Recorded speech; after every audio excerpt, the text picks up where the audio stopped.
প্রথমে বন্ধুরা আমার নমস্কার নেবেন। আমি খুব আনন্দে খুশি হয়েছি আজকের। আমার ছোটো কর্তা প্রচুর গিফট তো দিয়েছে, আজকের যে একটা নতুন গিফট এনেছে আমার জন্য এত খুশি আনন্দ পেয়েছি কি বলবো। আপনারা খুব ভালো থাকবেন, আমিও ভালো থাকবো। দেখছেন যে আমার বয়স হয়েছে, আমি তবুও ভিডিও করতে ভালোবাসি। আমার ভিডিওগুলো আপনারা দেখবেন, সাপোর্ট করবেন আমাকে। আর ফেসবুকে আমাকে যেন পৌঁছে দেয় আমার ভিডিও। কেন সাবস্ক্রাইব কমেন্ট বেশি হচ্ছে না, লাইক করছেন না, আমার ভিডিওগুলো আপনারা দেখছেন না, অবশ্যই দেখবেন। আমি তো আপনাদের জন্য বেশি ভিডিও করি, খুব ভালো লাগে। মন খারাপ থাকলেও চলে আসি মনটা ভালো রাখার জন্য। বয়স হয়ে গেলেও কিন্তু মনটাকে ভালো রাখতে হয়। মন ভালো না থাকলে বন্ধুরা শরীর ভালো থাকবে না। সবসময় মনটাকে ভালো রাখার চেষ্টা করি। যত দুঃখ জ্বালা থাক না, লোকের সাথে শেয়ার বলবো না, ঠাকুরকে জানাবো। আর দেখো আমার ছোটো কথা যায় না, আমি কী খুশি হয়েছি। এই দেখো দেখো, আমি চা করে খাবো। আর এই যে কী বলে একে, ট্যাক্সি। আর আমি চা করবো, ম্যাগি করবো, চা বানাবো, ডিম সেদ্ধ খাবো, অনেক কিছু করে খাবো। কি খুশি হয়েছি ছোটো কর্তার কাছে আমি। ভীষণ ভীষণ আপনারা আশীর্বাদ করবেন। আমি জনম জনম যেন দুজন আমরা এইভাবে ভালোবাসা করে থাকি, দুজনে এইভাবে পাশাপাশি থাকি। আপনারাও কিন্তু থাকবেন। মানে আমাদের তো জানেন বলবো, সংসার কি হয়, রমণীর গুণে সংসার তো উন্নতি হয় বলুন। তা সব রমণীরা যেন এরকমই চাও, স্বামীকে যাতে আমরা বড় করি। ঠিক আছে, স্বামীর পাশাপাশি যেন থাকতে পারি। আর সব দাদাভাইদেরও বলছি, সবসময় পাশে থাকার চেষ্টা করবে, ভালো রাখার চেষ্টা করবে আমার দিদিভাইদের।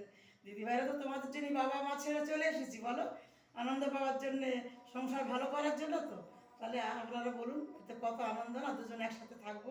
যেন এইভাবে থাকি ওনার কাছে আমি, আর ওনাকেও যেন আমি ভালোবেসে যেতে পারি। ঠিক আছে বন্ধুরা, আপনারা অবশ্যই ভালো থাকবেন। আর দেখুন, আমার দেশের বাড়ি থেকে চলে এসেছি তো, চলে এই বাড়ি এসেছি, ওখানে আমার জীবন পড়ে থাকে।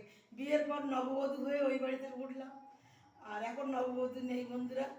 কি বলবো, সব কথা বলা যায় না। আমি দেশের বাড়িটা একদিন দেখাবো, চলে এসেছি। তা ওইখানে বাপের বাড়ি, ওইখানে শ্বশুর বাড়ি। তো প্রথম জীবনে যখন ঘরে এলাম খুব আনন্দ, খুব ভালো কাটিয়েছি। কিন্তু এই বাড়িতে চলে আসার পর মন খুবই খারাপ লাগতো। এখন দেশের বাড়িতে সবাই আমাকে ভীষণ ভীষণ ভালোবাসে, প্রচুর ভালোবাসে আমাকে সবাই। দেখুন, আমার এক জার শাশুড়ি আমাকে কত পুঁই শাক দিয়েছে। আর এইগুলো আমার বাগান আছে, একজন থাকে। চলে এসেছি, অনেক কচু এনেছে। আর যে চাল কুমড়ো এনেছে বন্ধুরা একটু দেখাই, চাল কুমড়ো সেই দেখুন, চাল কুমড়ো একটু ঘুরিয়ে দেখাও বন্ধু, সেই যে চাল কুমড়ো দেখছেন। আমার জার শাশুড়ি মা চাল কুমড়ো দিয়েছে বড়ি খাওয়ার জন্য। এটাকে রান্না হয়নি তো, একসাথে করা হয়নি বন্ধুরা। আমার জার শাশুড়ি মা চাল কুমড়ো দিয়েছে, বড়ি খাবো। প্রচুর বড়ি দিতে এত ভালো লাগে জানি না, ভীষণ বড়ি দিই প্রতি বছর। কচুর, কুমড়োর, পোস্তর, বিভিন্ন রকমের বড়ি সবাই দেয়। কিন্তু আর আগে তো শিলি বাটতাম শাশুড়ি মায়ের কাছে।